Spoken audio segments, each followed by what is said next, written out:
All right, Gardner versus Ford.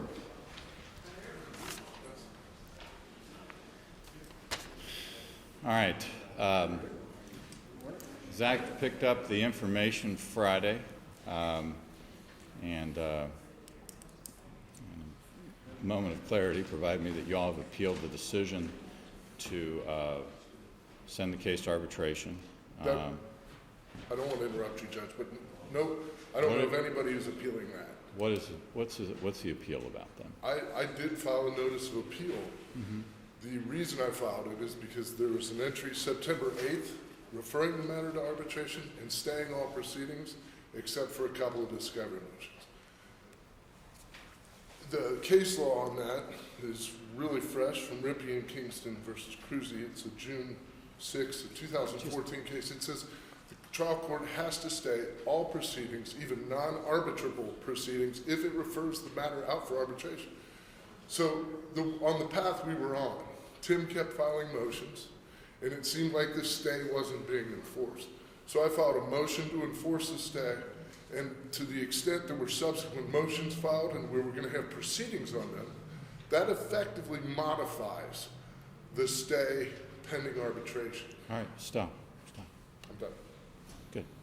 All I'm going to do is, first off, as I put in my letter, the documents were irrelevant as far as I could see to this case. I think they might have some relevance to a case in London, but they were irrelevant to this case. As I pointed out in there too, I didn't understand what took so long to get them to me, but once they were gotten to me, I went through every single page, and there was nothing, not a single sheet of paper that was produced. And they gave me something that was at least 6 inches thick. So you all are in the Court of Appeals, and so what I'm going to do... Judge, before you do this, can I respond to this? Sure. I'd like to also, Judge.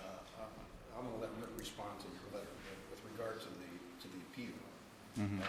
They cannot appeal the ruling of September 8th. Mm-hmm. They filed this motion for this notice of appeal 107 days after that entry went on. I know.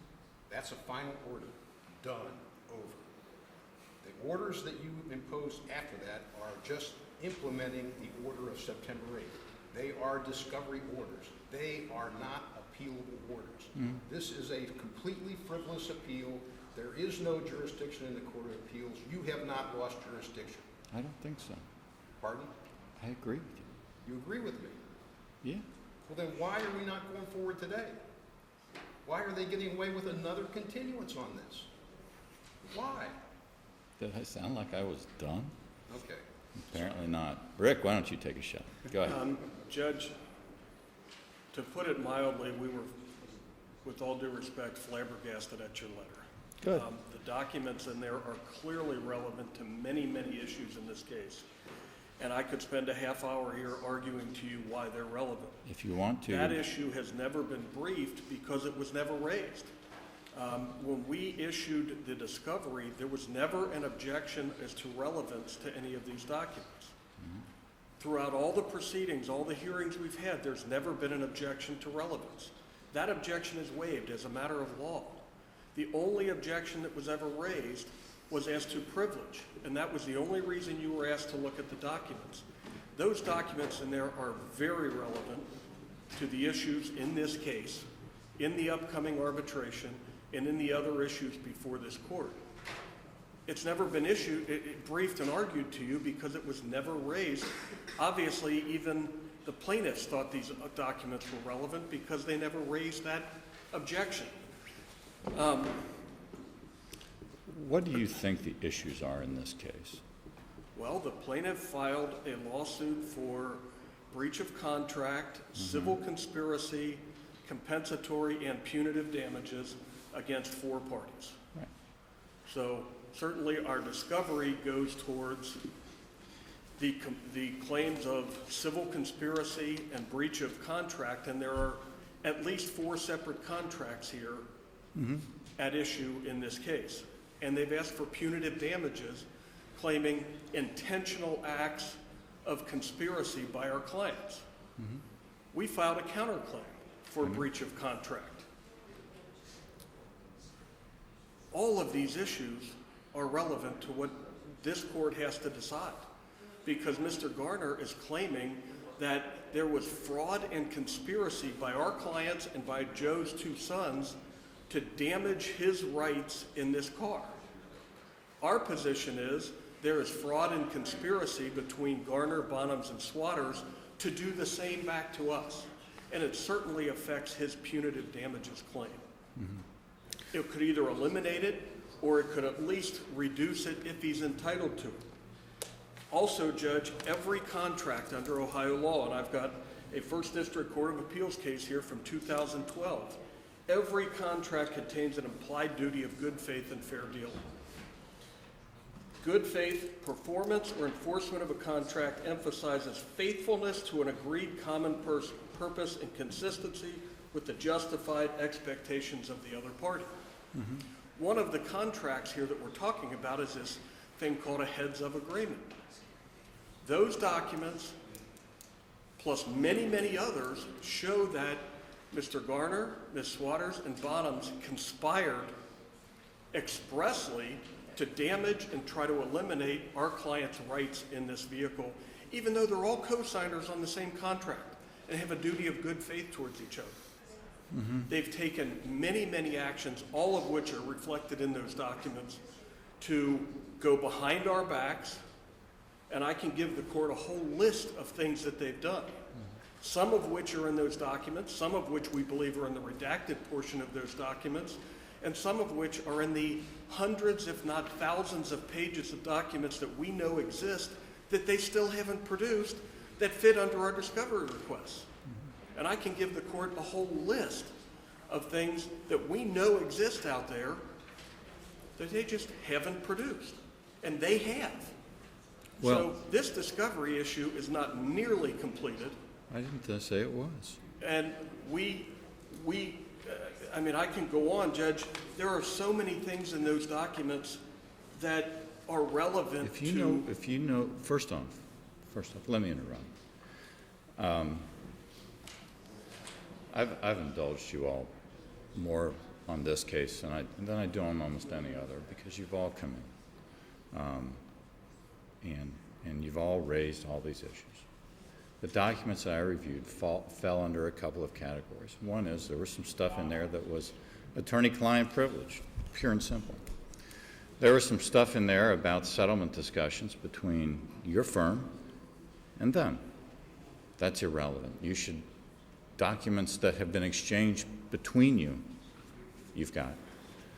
Next, there was a category of documents of Ford-created documents. You should have those. And if you don't, that's something you're going to have to discuss. The only thing I got out of the documents, and from these documents, I'm not saying this is the be-all and end-all of the entire situation, because it certainly isn't.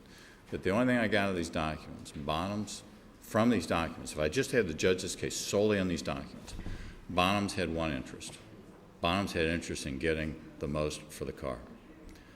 There is not a thing in there where they're trying to screw your client. They question at times what your client's up to, but they don't have a dog in that fight.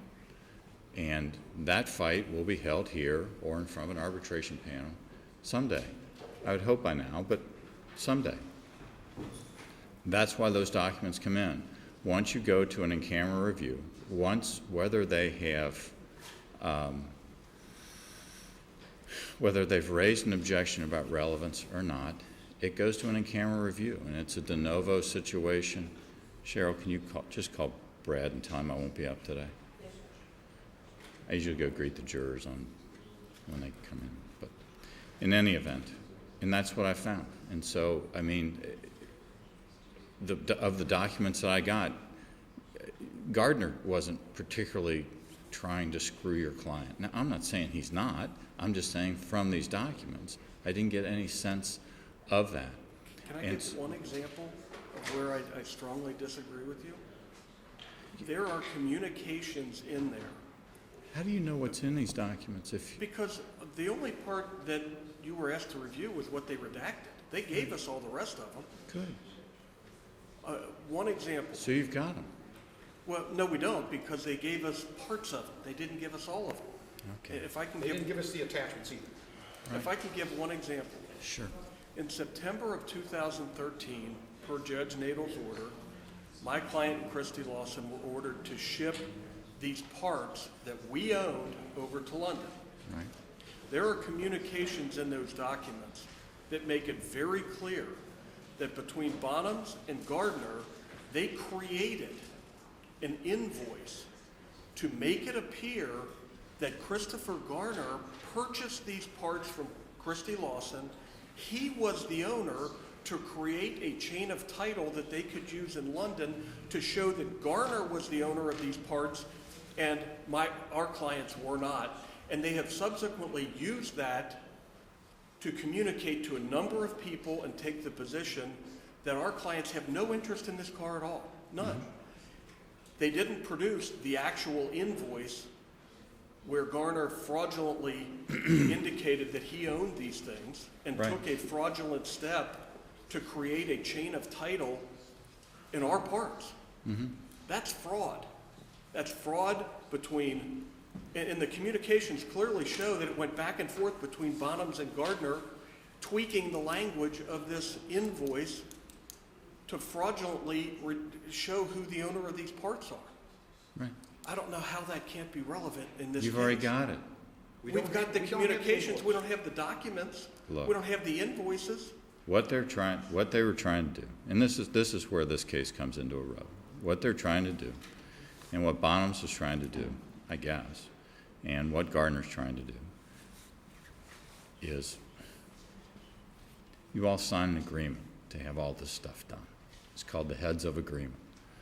In one of your multiple pieces of litigation in this case, and I didn't ask for this case. I seriously questioned at times what the point of it is.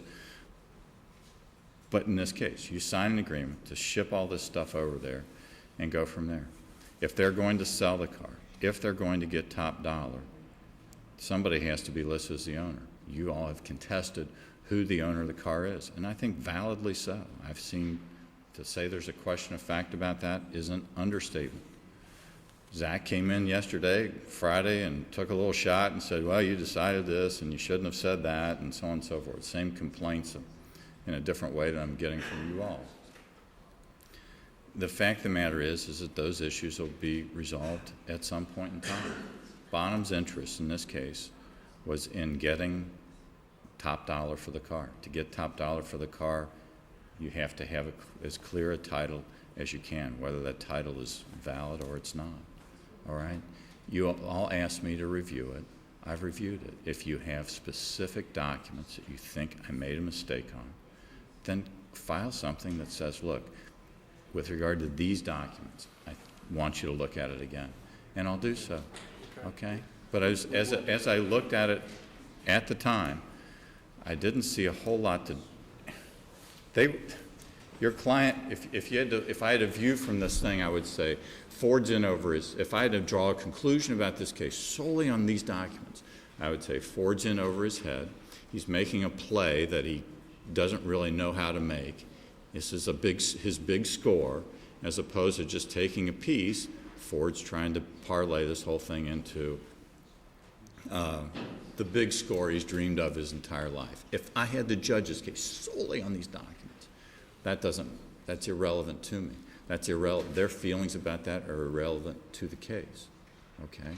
It just is. But And the fact of the matter is, these are issues that will be litigated between the two of you in an arbitration that frankly can't happen soon enough. The problem is, Judge, I understand what you're saying just from a review of these documents, but there are hundreds, if not thousands, of other documents that they just haven't produced that we believe would clearly show you a total opposite view of that, that what Bonhams and Gardner were doing, their whole purpose was to cut Kristie and Joe out, not to get the best price for this vehicle. I did not get that sense in any sense of the word from Bonhams. Bonhams is interested in doing one thing, which is making money. The way they make money is to get top dollar for what they sell.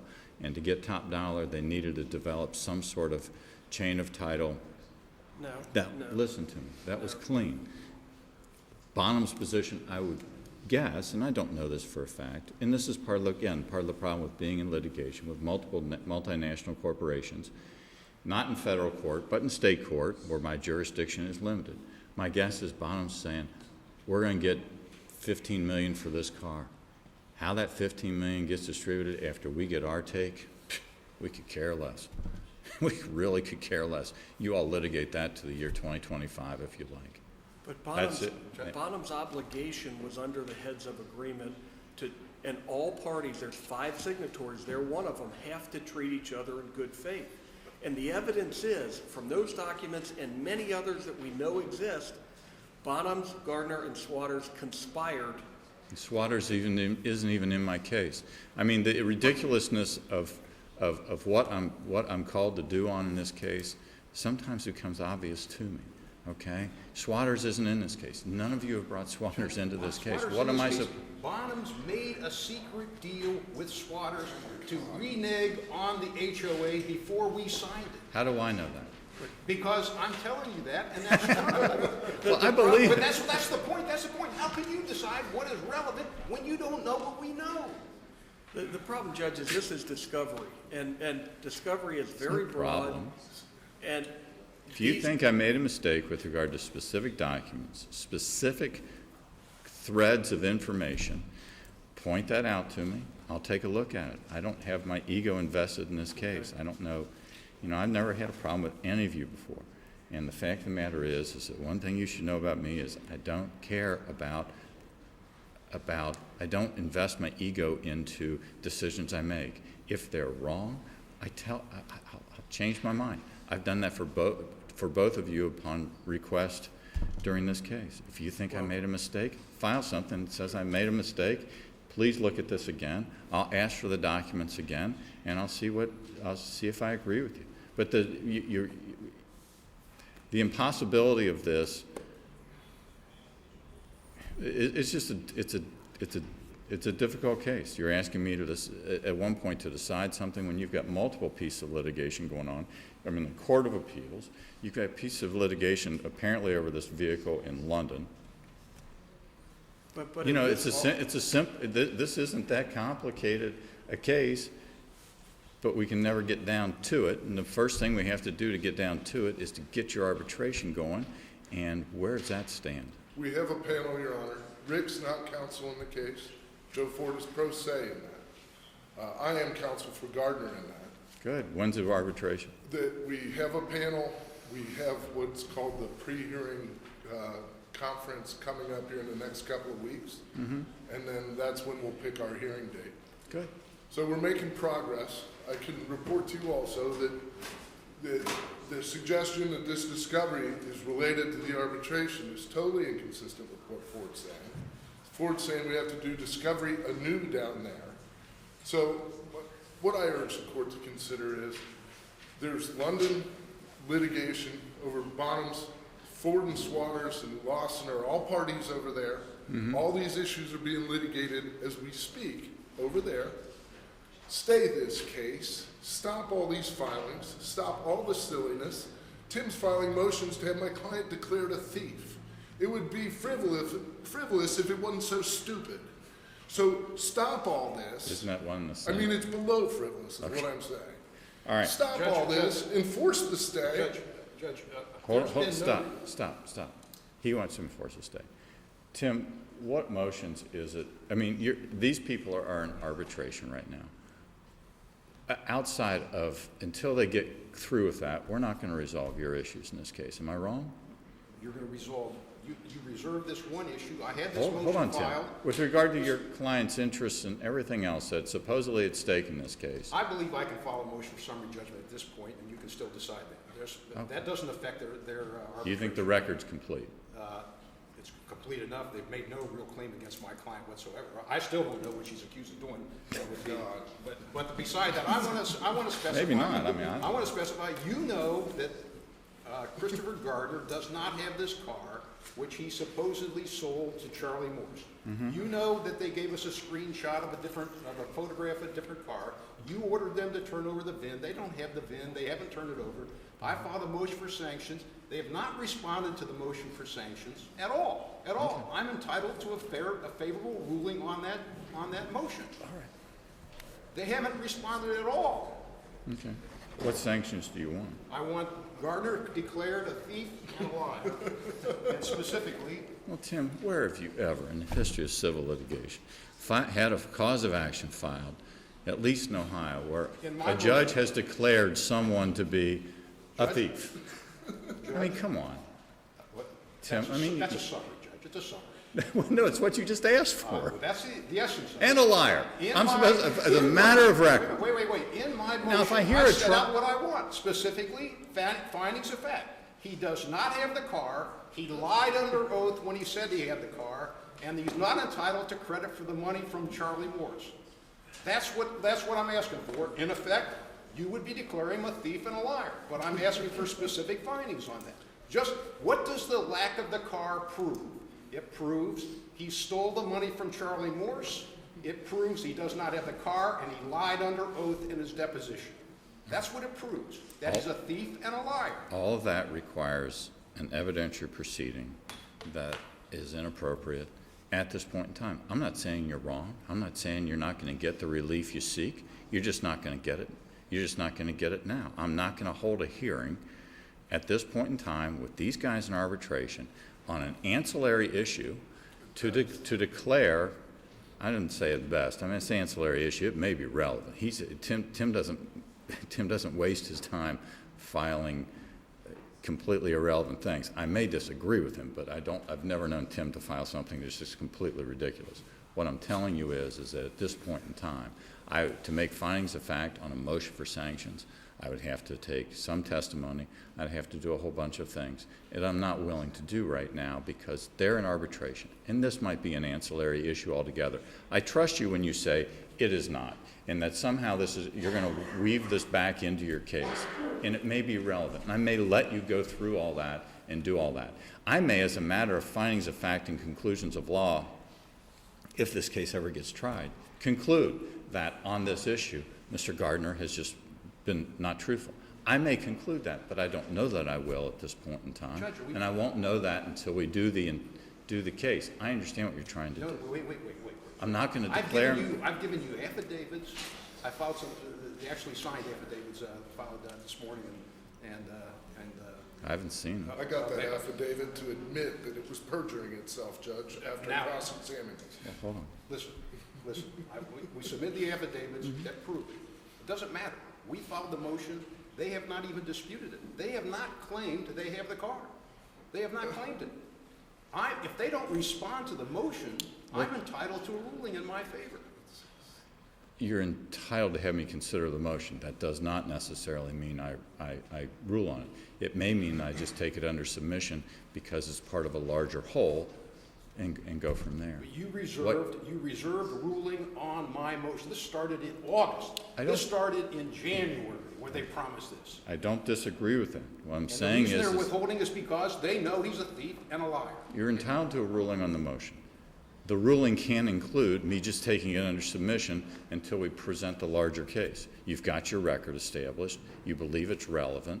I don't know, but it's certainly not relevant until they get out of their arbitration. That's my feeling now. But I'll look at what you filed this morning, okay? I will. I mean, I'll look at it and see. But I'm not, I believe your motion was that I was supposed to find him a thief. That's your request. Is that the caption?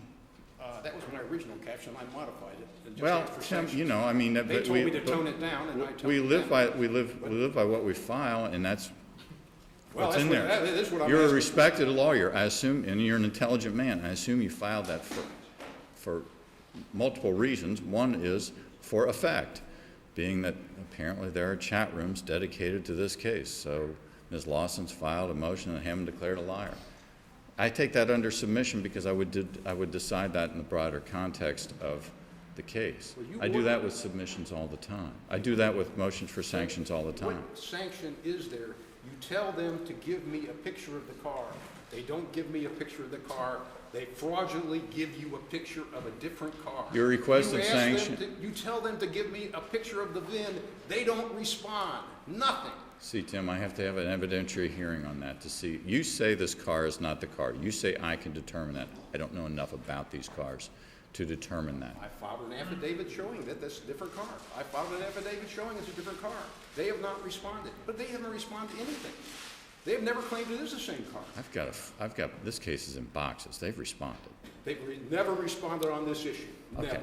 What else? Is there anything else? What about the VIN? The guy supposedly has a car that gave him a right to the Ferrari, gave him a right to sue my client. That's what gives him the right. If he doesn't have the car, he doesn't have the right. Do you have a response to this? First of all, Your Honor, Tim has made so many mischaracterizations of what's going on, it would take forever to respond. Number one, he asked during a deposition if there was a picture of the car. My client said yes. So you made me produce it. The car exists, and I gave him a picture. I gave him a picture of a Delahaye, which is the car it issued with Charlie Morse. But it's not the car. Sure it is. It's It is the car. Delahaye that was committed to Charlie Morse. Vehicle identification We number. don't have it. I don't have it. Where is The car it? is broken down in a shop to be refurbished, and my client has multiple garages. My client has multiple cars, multiple files. He doesn't have the VIN All a lie. on his person. Lie, Not a lie. All a lie. All a lie. Tim, It's just unreasonable, Judge, to let him go on like this. Stay the case and put an end to this foolishness. Let him get away with it. That's what he's saying. He's caught. He's caught. He's got no VIN. He's got no car. He I gave him can't. a He picture. said he had the VIN. Let's have the VIN. I've got the title to that Delahaye. If you want to see the title to the Delahaye they gave us, I can show it to you. I got it off the French website. all right. This is the only, So type 134, not a 135. It's worth 20,000, not $500,000. okay. I believe you. I mean, I don't know a Delahaye. I don't know cars, okay? You can look at the picture and see it's a different car. That's I all know you have you to do. keep telling me that. Don't be so sure that I can do that. I mean, you're Well, asking. that's why we gave you an affidavit. That's why we gave you an affidavit. All right, your client's got the car, it's broken down among a bunch of other cars. Right. Right. This is a business my client conducts. What is the VIN? We don't need, just give us the VIN. I don't have it, Judge. Well, I know you don't have it. All right, here's the deal. You guys are in the Court of Appeals and you're setting an arbitration. All right. You've got Mr. Gottesman until March 2nd to produce the VIN. That's when we will next join up here. Your Honor, well, Hold on. Even though the car is broken down, the car should still, the number should be able to be located.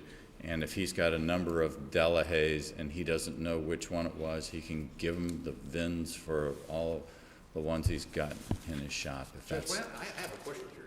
He just now claimed that the thing is broken down and spread all around. He just gave us a picture of a complete car with the front end taken off, sitting in a garage all Tim, by who knows itself, when not that- broken down. let's just- Now he's making a different story out of it. who knows how long that's been. By that day, you can give me, Rick, a letter, or hopefully before, explaining how badly I screwed up the decision and the review of the documents, and specifically what within those documents you believe to be relevant. All right? Your Honor, Listen, other than that, you guys are, other than those two issues, we're done for now. I disagree, Judge. I'm sorry. I disagree. I know you do. disagree. They still haven't responded to our discovery that you ordered them to respond to back in August. You've got an arbitration down there. If they want to, we're stayed until March. If you want to detail for me again, after you reviewed all these documents, a 6-inch stack, which they said was the response, if you want to give me again what you do not have after this time, we can take that up on the 2nd as well. but that's it. I will Your still client's, have that your client's going to represent himself in this arbitration, so be it. Arbitration process has a discovery process, and he can go through all that stuff. Yeah, but the So- problem is, Judge, what you told us from the very beginning back in September is we had to go to arbitration, but our discovery was going to be complete before that referral to arbitration really took place. They had to complete the discovery. So what Mr. Gottesman has done is delay, we come back up here, you tell him again. Delay, we come back up here, you tell him again. Delay, we come back up here, you tell him again. Then they give you a big group of documents that is minimally responsive. All of this for the purpose of getting you to throw your hands up and say, just go to arbitration, I don't want to deal with it. They're winning. They're walking you right into the trap that they want you to fall into, and that is so they don't have to give all of these documents that are going to implicate their client in a number of fraudulent activities. I just think Detail for me what it is after you've gotten this 6-inch stack that you don't believe you've gotten, and then I'll consider it. Judge, you But already, I'm sorry. okay, I will file a motion on that, Judge. Judge, you already filed an entry ordering them to give us the VIN. You already filed. I just told him to do it. You told him to do it before. He hasn't done it. Why tell him again? Give me sanctions. That's the only thing that works here. Give me sanctions. Okay. Judge, Stop. They gave you a 6-inch stack. My understanding is that they believe that is the total response to the outstanding discovery. That was my understanding, and that it was rife with issues and everything else, including settlement discussions. I did not read, by the way, the settlement discussions. Once I heard that you all met in Washington Park, I didn't go through it anymore. But I didn't go through what the situation was. Give me what you think you still don't have. But here's the thing. I'll do as much as I can, but ultimately, whatever issues are between you all, well, not you anymore, your client and Gardner, are going to be dealt with in the arbitration. I can only do so much. You've got an arbitration process. Go with it. And that's where it goes. As far as your requested sanction, I'm taking under submission. If he can't give you the VIN number, we can talk about sanctions. We can talk about your fees and coming up with it and everything else. We can talk about it. I'm not going to declare him on this record, as I believe it to exist right now, a thief. Even though you want me to, I'm not going to declare him to be a fraud. I don't know of any finding like that I've ever made. All right? So go ahead with your appeal. I question, like you do, whether it's a straight-up appeal or not, but regardless, the Court of Appeals can have it. All appeals don't divest the trial court of jurisdiction. It's commonly thought they do. They don't. So we'll tie up these two ends, your VIN number, and your discovery that you want, and that's not. And then this arbitration simply has to take place. You get a ruling from the arbitrator, and then we go from there. And hopefully we can then get the trial of this case done. But that doesn't even look like that's going to happen for a year now. Judge, In the meantime, pursue all your litigation. Pursue your litigation with Nadel in the Court of Appeals. Pursue your litigation in this case in the Court of Appeals, and pursue your litigation in London to the extent that you've pursued it or been brought into it. And then that's all I can tell you to do. Judge, I can't. You want me to do more than what I'm willing to do. I just want to say I can't prove a negative. I cannot prove a car does not exist. It's impossible. All I can do is say you sold this car. Show me the car. Show me the VIN. If you don't show me the car or show me the VIN, that would mean you don't have the car. He's made representations in his deposition, whether they were foolish representations, true representations, or false representations. You're right. I agree with you fundamentally. You have a right to a response. That includes the vehicle identification number. If you want a separate evidentiary hearing, which is what would be required, to prove your motion, which is that you would get some sort of sanctions, and I don't know what the sanctions would be at this point in time. It's not going to be the requested sanctions, at least at this point in time. Then we can talk about it. But those are the only outstanding issues. I mean, Can we as have far an as evidentiary hearing on March 7th on that issue then? it's a Or March second. 2nd. It's a second. He's got till then to produce the vehicle Can we have identification. an evidentiary hearing at that time? No, we'll see if he gives you the number, and then we'll see where it goes from there. Judge, I know he's not going to give me the number. I've been predicting this all along. Haven't I said that? You have predicted all along that it was a joke. He made it up. It wasn't true, et cetera, et cetera. They've given you a picture. You question the picture. Then you want a vehicle identification number, which, frankly, should be able to be produced if, in fact, he had the car. We'll go from there. But this is an ancillary defense. This is a defense that you've got to his fundamental claim. His fundamental claim will be heard in this court, I hope, eventually. But it won't be heard until they're done. So let's just, until they get done with their arbitration. And they're allowed to do a full discovery for their arbitration. And I expect that they will. I still believe I found most of those documents in that case. If I made a mistake, please point it out to me. I don't have a dog in the fight. But, I mean, Bonham's belief in this case was to get top dollar for the sale, and however they had to do that, I think they were going to try. Judge, I can tell you about to brush us away from the bench. There's one more thing I need to address. Sure. Your Honor, when we were here and this issue, this picture came up, you ordered specifically that that picture be produced. I mean, this is an ongoing business deal between my client and Charlie Morris, and it's a car that is in the marketplace to be sold, if not to Mr. Morris, to someone else.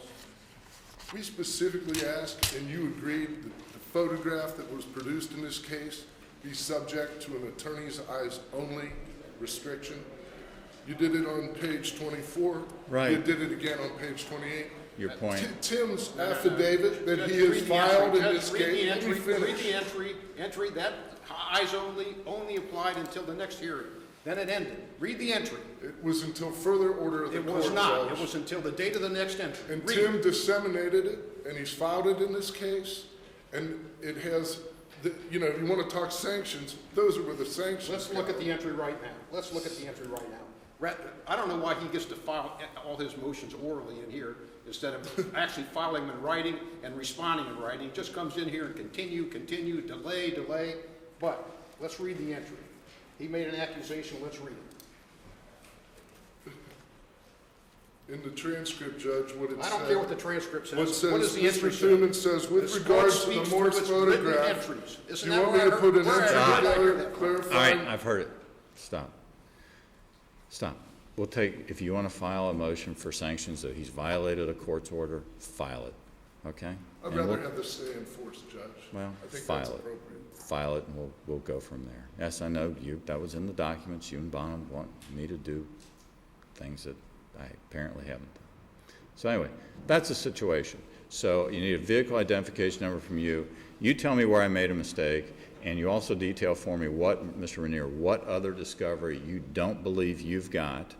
Send it to me, also send it to them, and then you look at his letter, treat it with respect, Judge. respond to it if appropriate.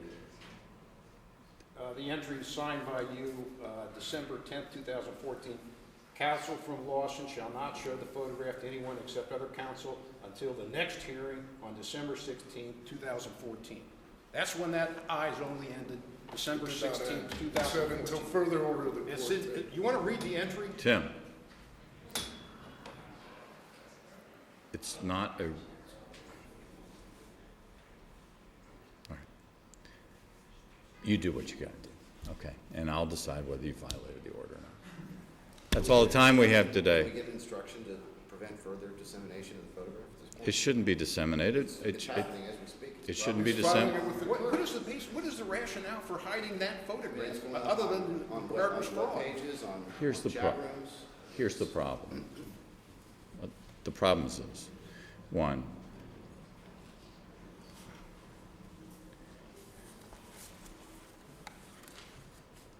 you file a motion to have them declare a thief, all right? Technically, they've got a right to ask that that motion be stricken from the record. I did file a motion, they filed no response. Doesn't matter.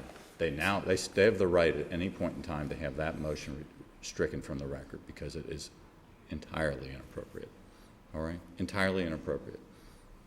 It may be, you may ultimately prove that he has been less than truthful, but I don't know of a Ohio court that has declared, short of an extensive evidentiary hearing or a trial, that someone's a thief.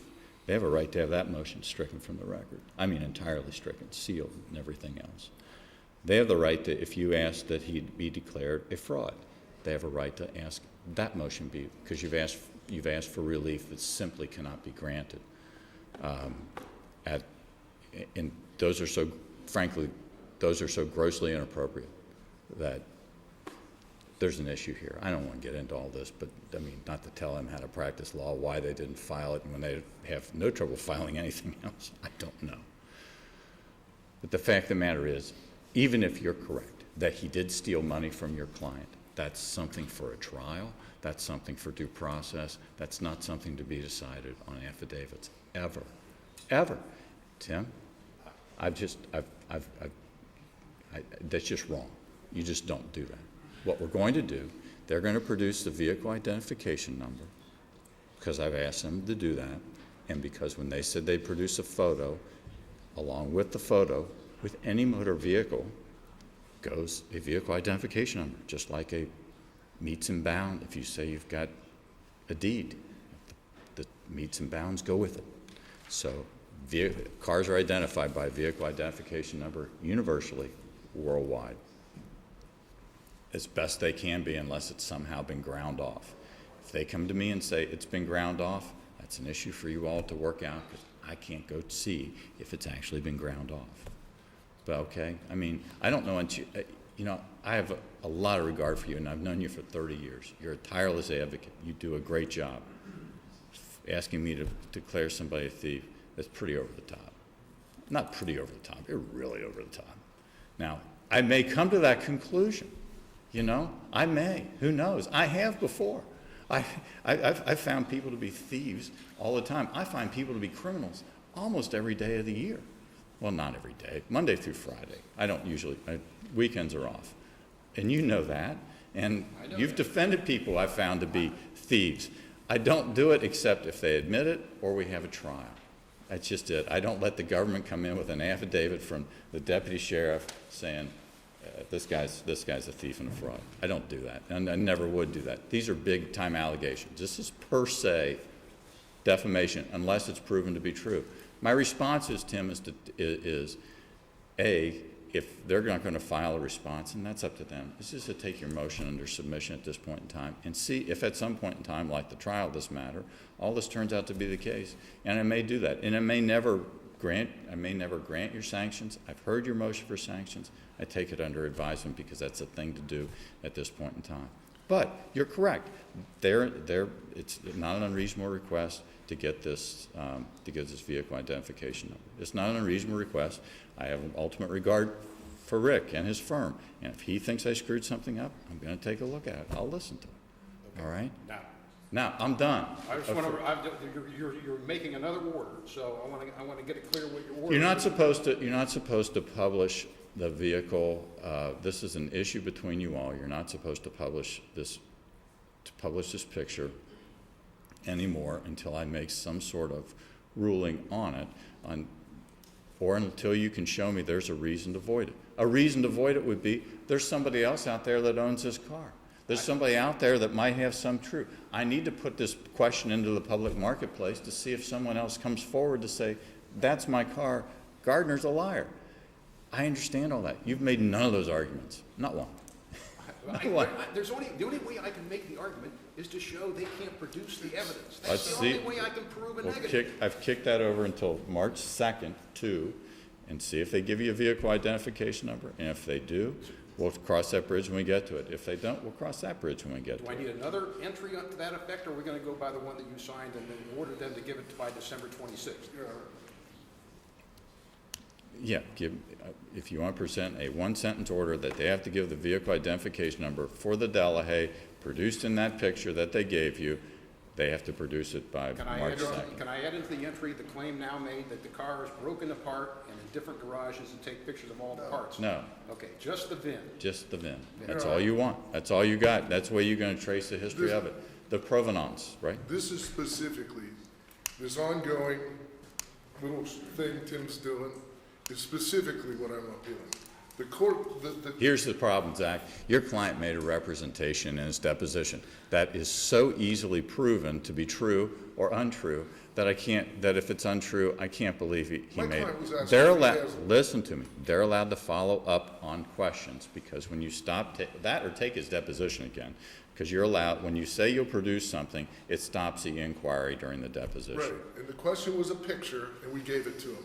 Okay. And then the case is stayed No, for there was a arbitration, and the case law on Okay. this, Ribby and Kingston versus Kristie says the court shall stay I'm all finishing. non-arbitrable issues. I'm finishing it up. And then then I'm not gonna do a thing with it until you guys get out of arbitration, and God knows when that'll be. So, March 2nd, get the vehicle identification number, and then go from there. If you wanna go to the Court of Appeals and That's see why if I'm in the Court of Appeals now. I know, but if you wanna go to the Court of Appeals and say, Martin should be stopped from doing anything else, file your motion up I'll there. file a mandamus action, Judge. Well, it's not a mandamus action, it's just a motion for stay up there. You got her to stay, and you're letting them violate it. No, we're finishing up what was pending at the time. That was not pending. This is a new motion. This is He's exactly- filing. This was and as a consequence of your client's representations during a deposition. That's what my understanding's always About been. a VIN or anything It about was a pending motion, that's exactly what your entry said. It goes to arbitration except for pending discovery motions. This is a pending discovery motion, period. You're Was at the following your time. own order. Don't, anyway. I'll see you guys on March 2nd. Thank you.